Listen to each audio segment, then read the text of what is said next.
Welcome to students.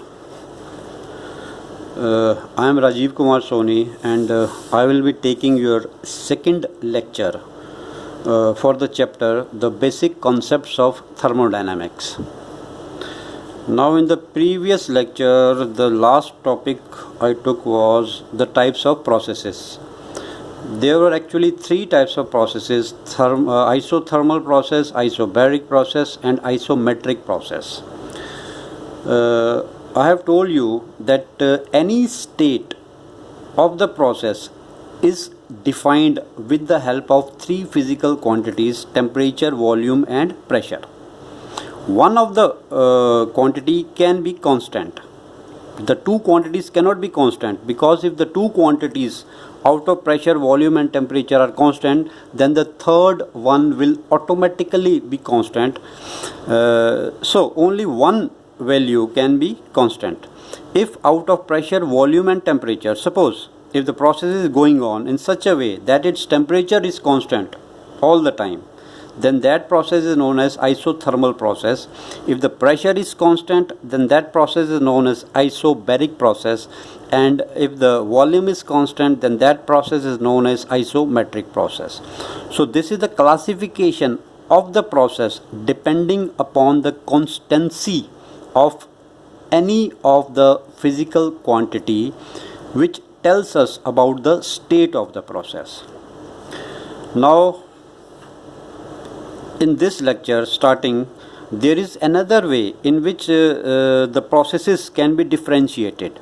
One of the other way is the you can say the different types of processes may also be based upon the reversibility of the process. Okay, or you can say depends upon the intermediate states of that process.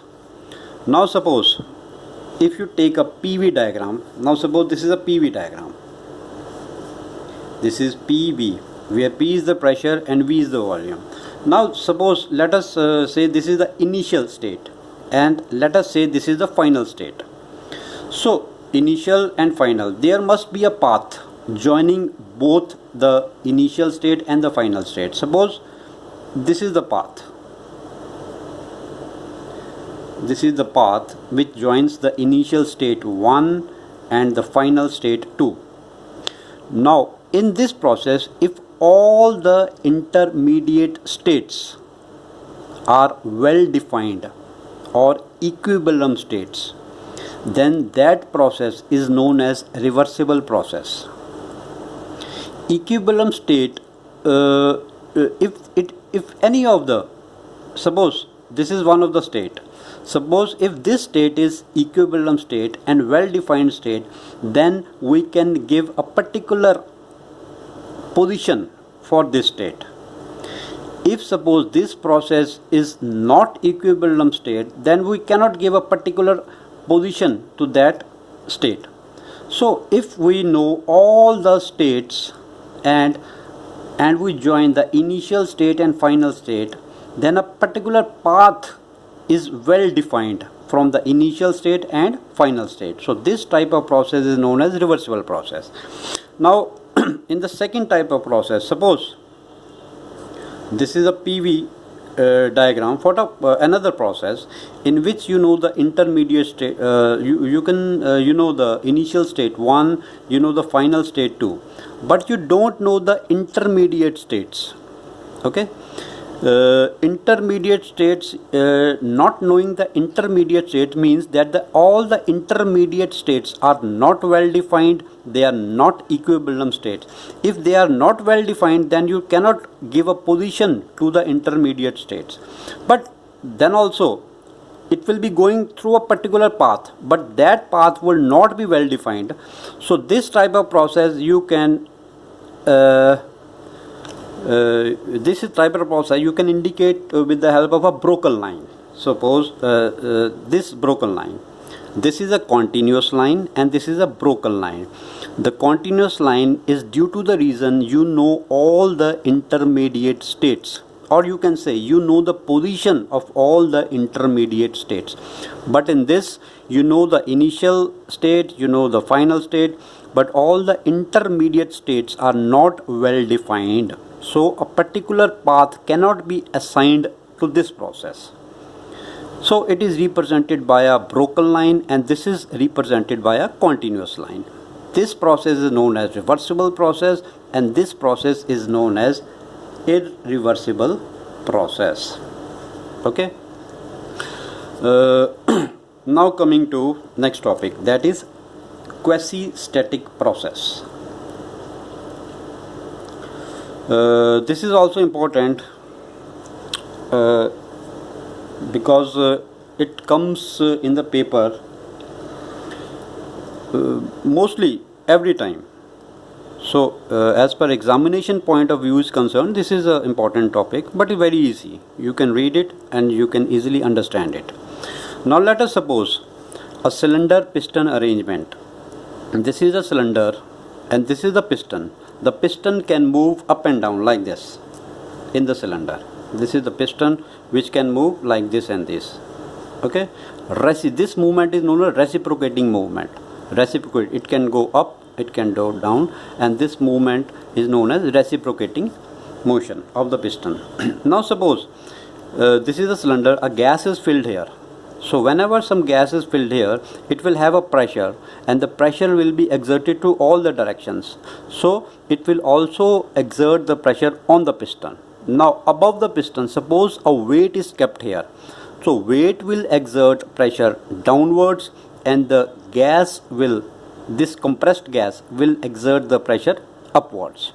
Now let us suppose at this particular instant the downward pressure and the upward pressure are same. If they are same, then the piston will not move. It will not move upwards or it will not move downwards, because both the forces, one force is due to the weight which is acting downwards, and one force is due to the gas which is acting upwards. Both are equal and opposite.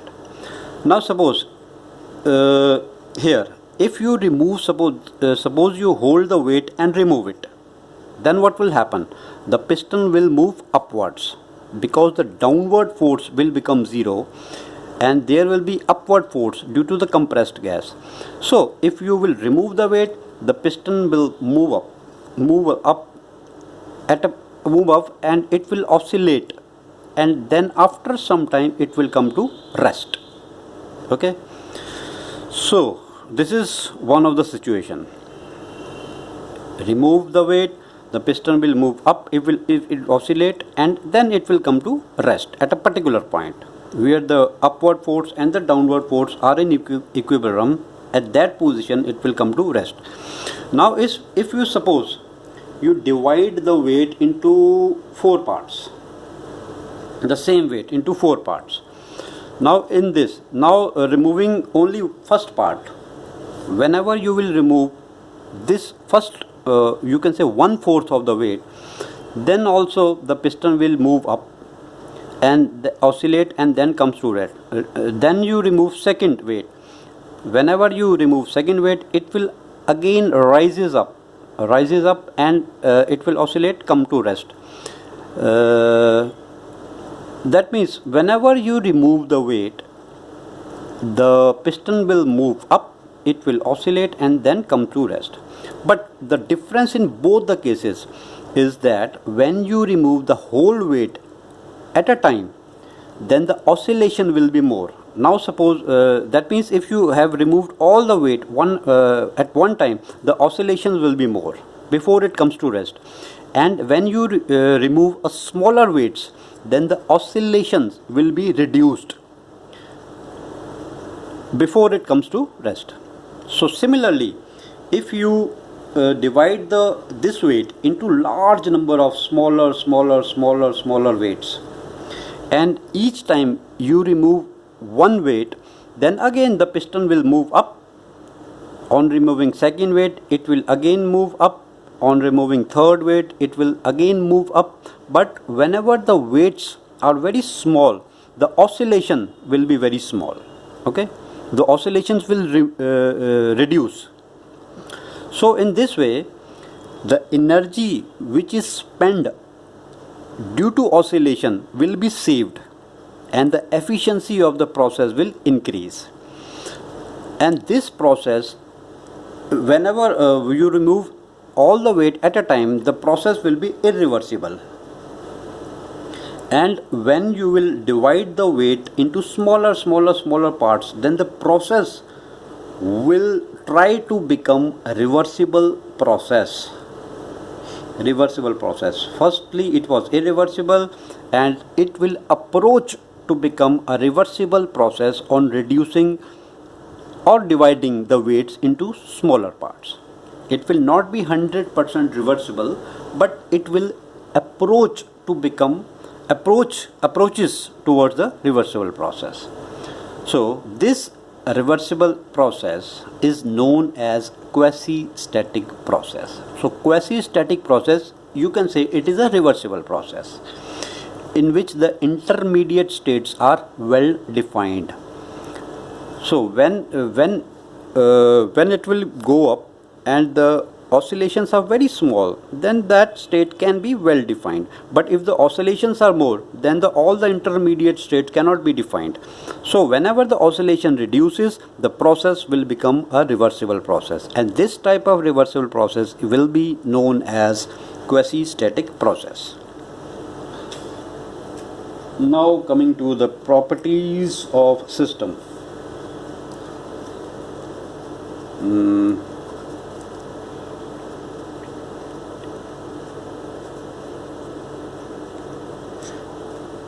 Now the properties of system may be defined as two types. One is the extensive property,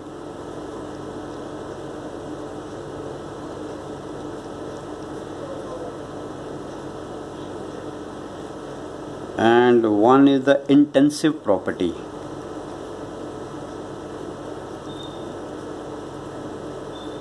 Okay, first one is the extensive property, second one is the intensive property.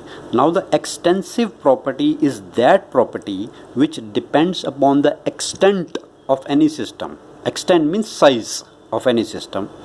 And second one, intensive property, is that which does not depends upon the size of the system. Like suppose the weight.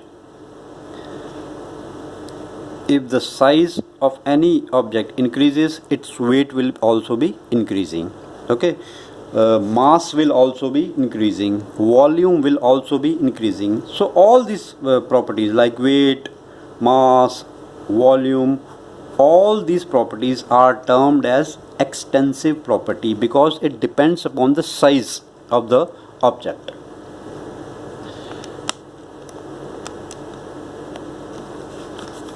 Now the second type of property is known as the intensive property. The intensive property are those properties which does not depends upon the size of the property of the system, or you can the size of any object, like the temperature.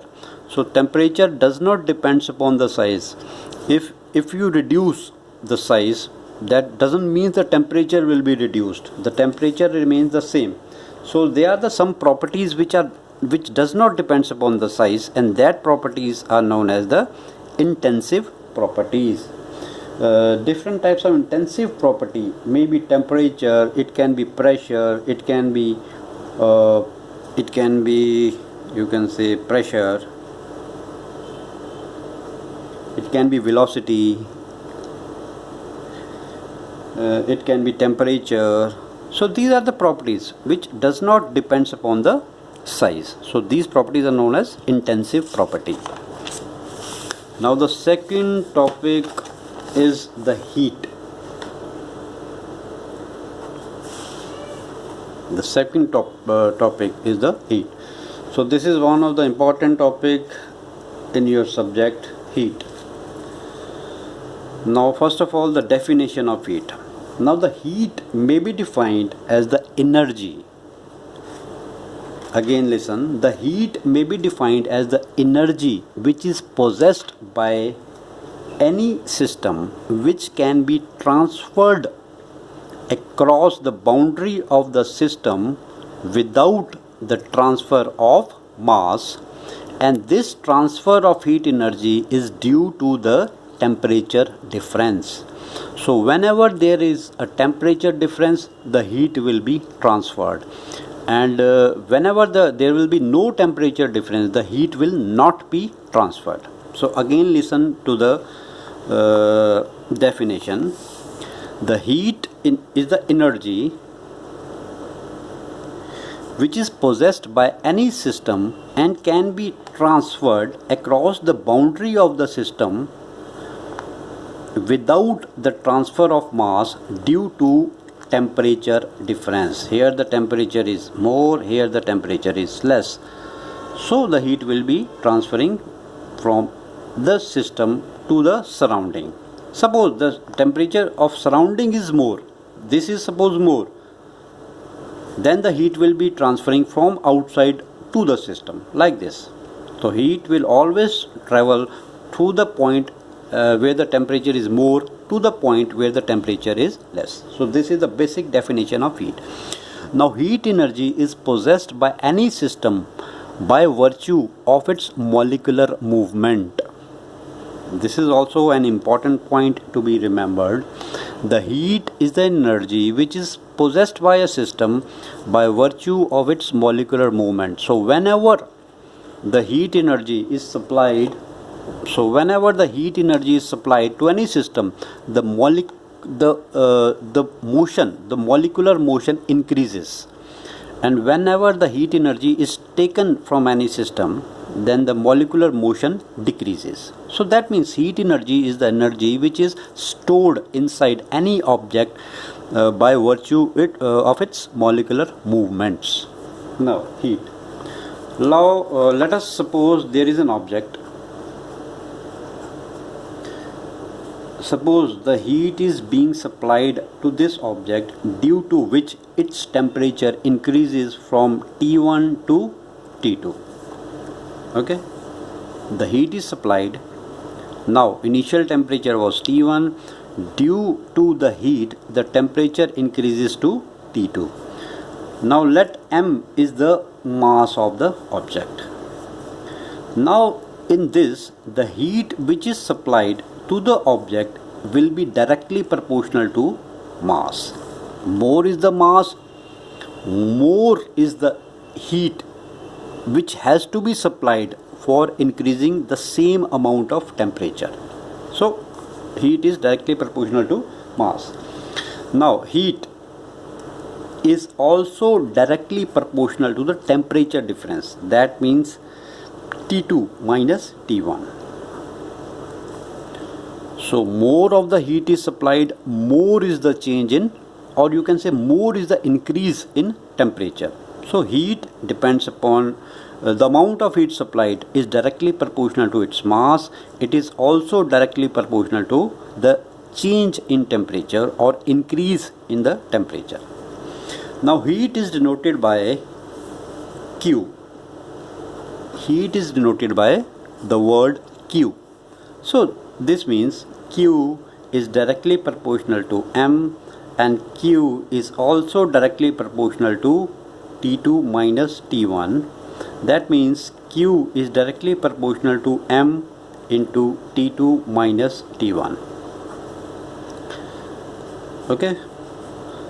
So to remove this sign of directly proportional, we can write Q is equal to Cm T2 minus T1.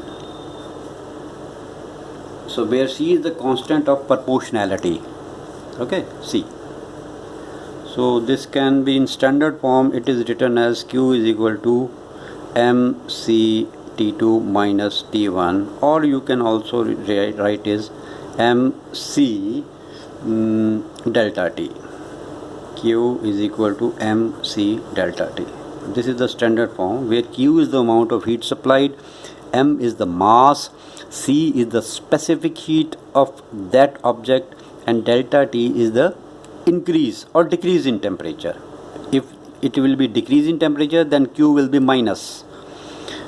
If it is the increase in temperature, then Q will be plus. So this, you can learn this standard formula, where C is the specific heat of that substance. Now every different substances have different amount of specific heats. It depends upon the material of which that object is made up of. So the detailed study of specific heat you will do later on. Okay, first of all this formula. Now the unit of heat. The unit of heat is joule. So the unit of heat will be joule. So joule you can say is the SI unit of heat. Joule is the SI unit, and kilocalorie, second unit is kilocalorie.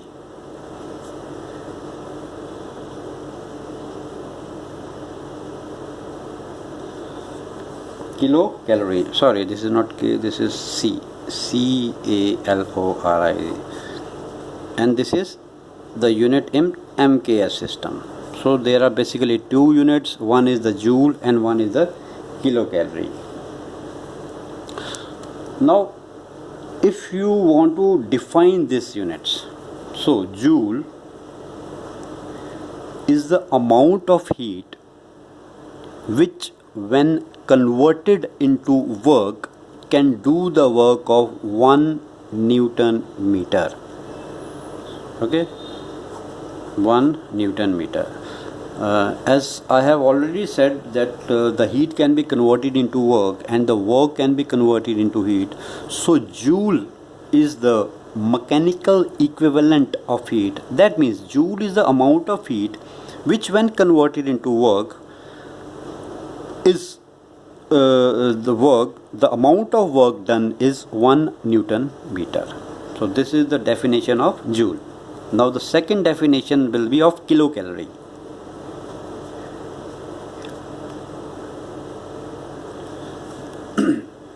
Now kilocalorie is that amount of heat which if supplied to 1 kg of water, then the temperature of that 1 kg of water increases by 1 degree Celsius. Okay, so kilocalorie, amount of heat which is supplied to 1 kg of water. This is water, 1 kg of water, the amount of heat supplied to this, so that it temperature increases through 1 degree Celsius. So this amount of heat is termed as kilocalorie. Okay, so one is the SI unit and second one is the MKS unit. But the very important thing is you should know the relation between the calorie and the joule. That relation is 1 calorie is equal to 4.187 joule. You have to learn this relation. 1 calorie is equal to 4.187 joule. Or you can say 1 kilocalorie is equal to 4.187 kilojoule. Both is the same, one and the same thing. 1 calorie 4.187 joule, 1 kilocalorie 4.187 kilojoule. So this is the relation between calorie and kilojoule. Now the next topic is the temperature.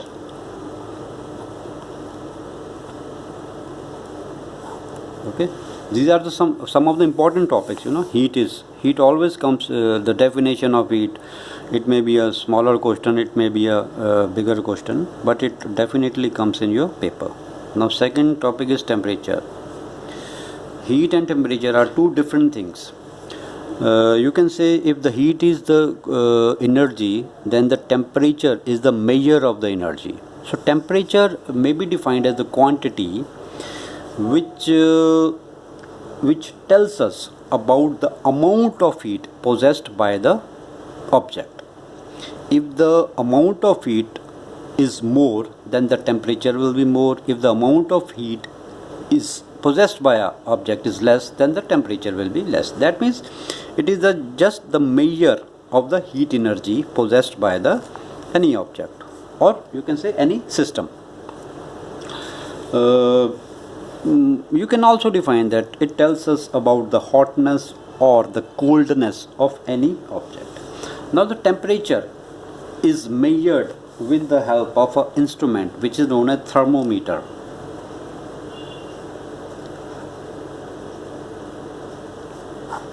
So this is the name of the instrument which measures the temperature, that is, which measures the amount of heat energy possessed by a system, thermometer. Okay. Now there are basically the three scales which are used to measure the heat energy or the temperature of a given object. First one, the three scales are, the first one is the centigrade or Celsius.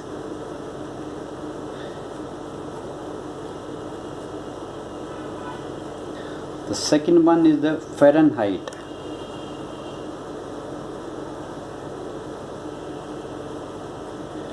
And the third one is the Kelvin. These are the three scales for measuring the temperature of any given system or object. Now suppose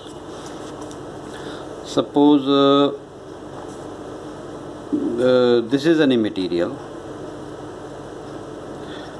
Any material has got suppose this is the water. Suppose this is the standard water. You know, at a particular temperature the water freezes, and at any particular temperature it also starts evaporating or it starts boiling. So the freezing temperature is in this scale. I am talking about the Celsius. In Celsius scale, the freezing point is taken as 0 degrees Celsius and the boiling temperature is taken as 100 degrees Celsius. Okay, the freezing temperature 0 degrees Celsius, boiling temperature 100 degrees Celsius, and in between them the scale is divided into 100 parts. Each part tells us about 1 degree Celsius. The second part also each part, if from here to here 1 2 3 4 like this, so it is divided into 100 parts. So this is 0 degrees Celsius, this is 100 degrees Celsius, this is the freezing point, this is the boiling point, and the total scale divided into 100 parts. So this type of scale is known as the Celsius scale. Now second is the Fahrenheit scale.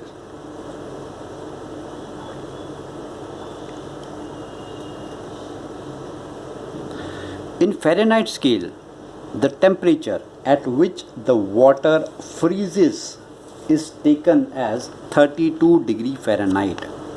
32 degree Fahrenheit freezing point, and the boiling point is taken as 212 degree Fahrenheit, and in between it is divided into 180 parts, and each part is equivalent to 1 degree Fahrenheit.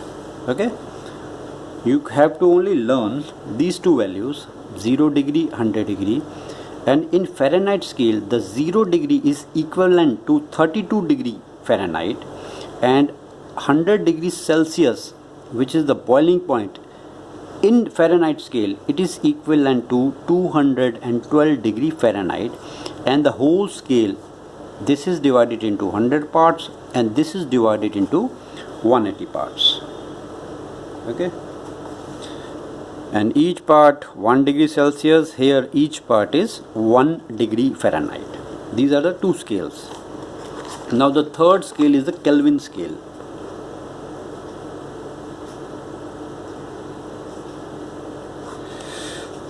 You have heard that the temperature of anything can be minus 10 degrees Celsius or minus 20 degrees Celsius.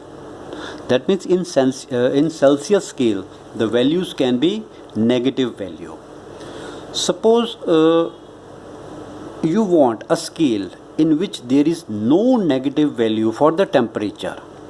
For that you have to know the minimum temperature, or you can say the minimum possible temperature in this universe. Now suppose this is the freezing point, this is the boiling point, this will be, suppose this is in degree Celsius, 0 degree, this is 100 degree, okay, in Celsius. And suppose this is in Fahrenheit, this will be 32 degree Fahrenheit, and the boiling point will be 212 degree Fahrenheit, okay. Suppose the temperature is less than 0 degree, it will become -10, -20, -100, and so on. As the temperature reduces, the readings will come to be minus. Now, one thing in thermodynamics have been proved, that the minimum possible temperature in this universe can be -273 degrees Celsius. This is the minimum possible temperature, and the temperature will not reduce below this minimum possible temperature. Suppose now if you have a scale which have 0 degree here, suppose this is a third scale having 0 degree here, that means in this scale the reading will not be minus at any case, because the 0 degree is taken as the minimum possible temperature which can be in universe. So this scale is known as Kelvin scale. So in Kelvin scale, -273 degrees Celsius, which is the minimum possible temperature, is taken as 0 Kelvin. So that means the reading in Kelvin will never be in negative. So whenever you add